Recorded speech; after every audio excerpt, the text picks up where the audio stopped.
रात्रीची भाजी शिल्लक होती पालकची, त्याचेच पराठे करणार आहे मी। तर हिरवी मिरची, लसूण आणि जिरे घेतलेले आहे, मिक्सरमध्ये बारीक करून घ्यायचे आणि त्यानंतर यामध्ये गव्हाचं पीठ आणि थोडंसं डाळीचं पीठ टाकायचं आणि छान असं मळून घ्यायचं, ते दाखवते मी। तर इथे मी थालीपीठ बनवण्यासाठी 4 चमचे डाळीचं पीठ घेतलेलं आहे आणि त्यानंतर त्यामध्ये गव्हाचं पीठ घेणार आहे।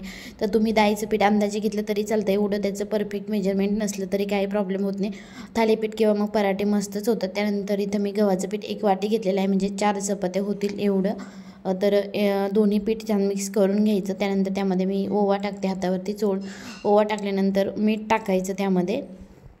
त्यानंतर त्यामध्ये जे हिरवी मिरची, लसूण आणि जिऱ्याचं वाटण करून घेतलेलं आहे ते टाकायचं आणि छान असं मिक्स करून घ्यायचं आणि थोडंसं पाणी टाकून मिक्सरच्या भांड्यामध्ये तेही मसाला वगैरे राहिलेला असतो तोही निघून येतो आणि आपल्याला जे मळायचं आहे कणिक तेही व्यवस्थित होतं। त्यानंतर जी भाजी शिल्लक राहिलेली आहे रात्रीची ती टाकून घ्यायची। आधी त्या भाजीमध्ये जेवढं आपलं पीठ मळलं जाईल तेवढं मळून घ्यायचं त्यामध्ये, म्हणजे मग कसं होतं जास्त पाणी होत नाही आणि जास्त पातळ हे पीठ होत नाही आणि नंतर मग तुम्ही पाहिजे तेवढं पाणी त्यामध्ये टाकू शकतात। आणि असंही थालीपीठ किंवा मग पराठे बनवण्यासाठी कणिक ही पातळच पाहिजे असते, त्यामुळे थोडंसं पाणी जास्तच टाकायचं, म्हणजे व्यवस्थित छान होतात, कडक होत नाही, एकदम सॉफ्ट होतात। आणि हे पीठ भिजवल्यानंतर आपल्याला 1 तासभर असंच ठेवायचं असतं।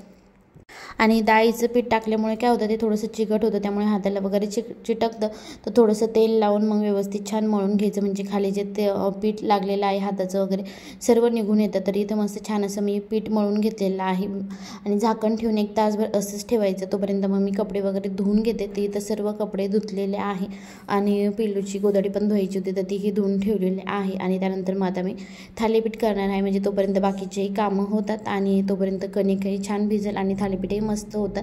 तर आता 1 तास झालेला आहे, बाकीचे कामं पण झाले आणि आता मी थालीपीठ बनवते। तर कणिक मस्त छान भिजलेली आहे, थोडीशी पातळच पाहिजे असते। त्यानंतर गॅसवरती तवा गरम करायला ठेवला आणि एखादा रुमाल वगैरे असेल तर त्यावरती छान थापून घ्यायचे। तर हे माझ्याकडे खूप म्हणजे चांगल्या जास्त दिवसाचा कपडा झालेला आहे, ते रुमाल झालेला आहे, पण त्यावरतीच पराठे छान निघतात, अजिबात चिटकत वगैरे नाहीत, तेच घेते। आणि जेव्हा मी दुसरं घेतलं होतं तर ते त्यावरती चिटकून बसायचे, म्हणजे ते व्यवस्थित छान निघत नव्हते, त्यामुळे म्हणून मग हे असं व्हाईट होतं ते, पण धुवून म्हणजे करून ते असं झालेलं आहे।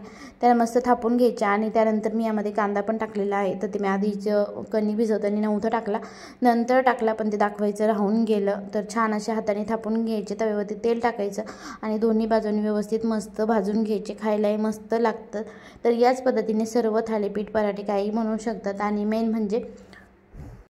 आणि खायलाही मस्त होतात। आणि मेन म्हणजे रात्रीची भाजी आपली वाया जात नाही, फेकल्या जात नाही आणि पौष्टिक असा नाश्ताही तयार होतो। तर तुम्ही सॉससोबत, चटणीसोबत, कशासोबतही खाऊ शकतात, खायलाही मस्त लागतात आणि पौष्टिकही आहे। त्यानंतर जेवण वगैरे झालं, घरातील सर्व कामे आवरली, फरची वगैरे पुसून घेतलं, सर्व आवरलेलं आहे आणि त्यानंतर मला करायचं होतं दळण। तर मी ह्या आधीच्या व्हिडिओमध्ये पण बहुतेक तुम्हाला दाखवलेलं की हे जुने गहू आहे आणि याचे मला दळून आणायचे होते, कारण नवे आता ड्रममध्ये भरलेले आहे, त्यामुळे तर मग आता त्या जुन्या गव्हामध्ये थोडेसे खडे होते, नवीनमध्ये काही नाही, तर ते चाळून घेते। जरी ते व्यवस्थित छान साफ करून ठेवलेले असले ना तर तरी पण जास्त दिवस झाले ना तर जेव्हा दळून आणायचं असतं तेव्हा पुन्हा ते चाळून घ्यावंच लागते, कारण किडे वगैरे थोडेफार जरी त्या ड्रममध्ये होत नाही पण मग कधी कधी होऊन मरून जातात, त्यामुळे मग एकदा पुन्हा चाळून घेते आणि बारीक थोडेफार गहूही निघतात। तर यामध्ये खडे होते तर तेही निवडून घेत होते मी, कारण मातीचे खडे जुन्या गव्हामध्ये जास्त होते। आता काही नाही, तर नसले आधी निवडून नव्हते ठेवलेले, कारण हे आत्ताच आणलेले होते, त्यामुळे तर दळण पूर्ण गव्हाचं करून घेणार आहे मी। तुम्हाला इथे दिसतंय ते जवळपास 10 किलोच्या पुढं असतील ते, तर एवढं सर्व निवडून घेते।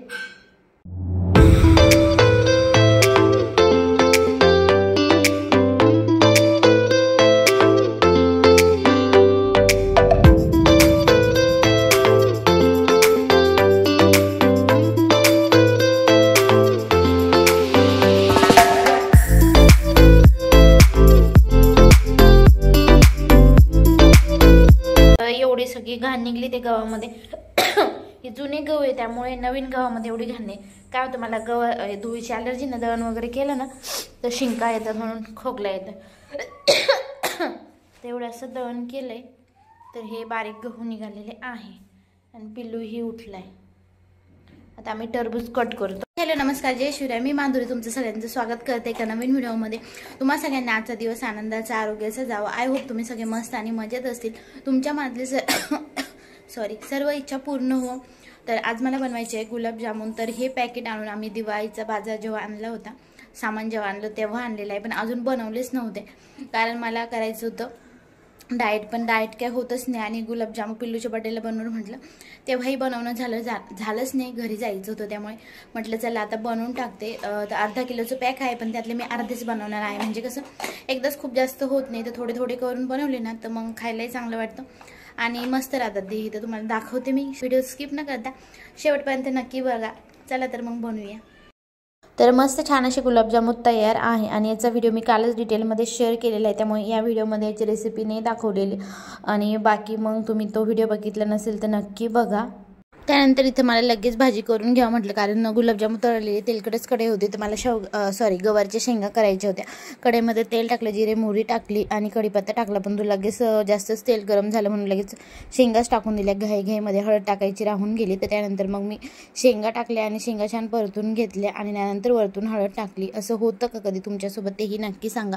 माझ्याकडनं कधी कधी होतं, जर जास्तच तेल गरम झालं असेल आणि तडका जर जळायला लागला तर मी पटकन मग टाकून दिला आणि म्हणून शेंगांना कलर थोडंसं वेगळं आला. त्यानंतर त्यामध्ये वाटण टाकलं, शेंगदाणे हिरवी मिरचीचं बारीक करून मिक्सरमध्ये. तर अशी भाजी शक्यतो बनवली जाते आमच्याकडे. आणि त्यानंतर पाहिजे तेवढं घट्ट पातळ पाणी टाकायचं आणि शेंगा अजून शिजायच्या आहेत, त्यामुळे मी थोडंसं जास्तच टाकलं. म्हणजे कारण मग मसाल्यामध्ये शेंगा जर शिजल्या ना तर भाजी टेस्टला छान लागते. बाजरीच्या भाकरीसोबत चपातीसोबत ही भाजी मस्त लागते. त्यानंतर मग बारीक चिरलेली कोथिंबीर टाकायची. तर मग खाली सुरीने चिरण्यापेक्षा मग मी आधीच कैशीने असं कधी कधी चिरते, तर पटकनही होतं आणि कामही असतं आपलं. तर मस्त आता इथं शेवग्याची भाजी गव्हाच्या शेंगांची भाजी तयार झालेली आहे. त्यानंतर मग आता मी तयार झालेलो आहे आणि आम्हाला जायचं होतं दूध आणण्यासाठी. तर म्हटलं मग दूधही घेऊन येऊ आणि पिल्लूलाही थोडं फिरून आणू. आणि त्यानंतर मग आठवण आली की इथं जवळ हनुमान मंदिर आहे, तिथे प्राणप्रतिष्ठा सोहळ्याला कितीतरी वर्ष झाले म्हणून कार्यक्रम होता आणि उद्या तशी हनुमान जयंतीच आहे.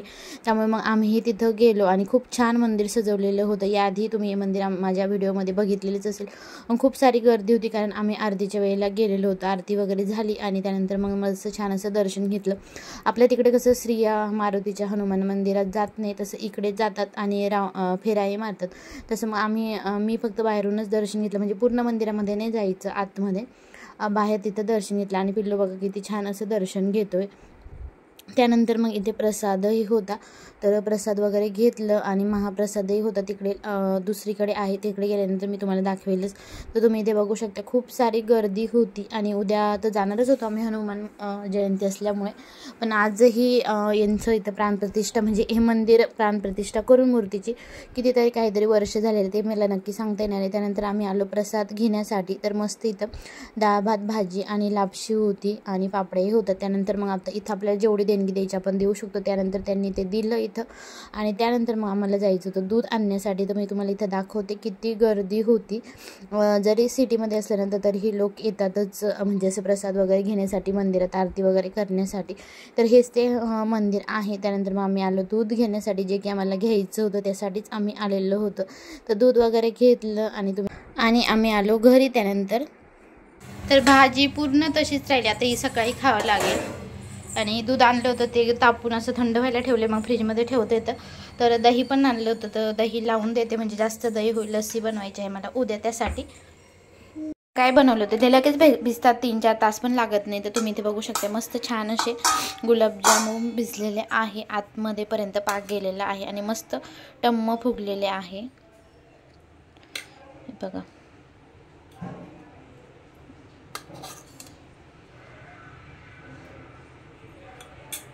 तर तुम्हाला इथे मी कट करून दाखवते. आतमध्ये पर्यंत छान असा पाक गेलेला आहे.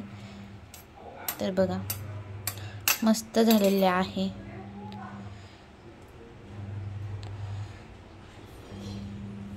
जसे आपण हॉटेलमधून आणतो सेम ॲज इट इज.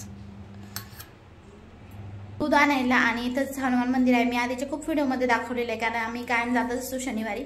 तर आज तिथं प्राणप्रतिष्ठेचं कितीतरी वर्ष झाले म्हणून म्हणजे पूजा वगैरे होती. तेच मी तुम्हाला मागच्या एका व्हिडिओमध्ये दाखवलं. श्रीफळ आहुती वगैरे कार्यक्रम होता आणि त्यानंतर महाप्रसादही होता. तर मग आम्ही तिकडंच जेवण करून आलो, तर तुम्हाला दिसेलच व्हिडिओमध्ये. तर मग भाजी होती ती तशीच राहिलेली आहे.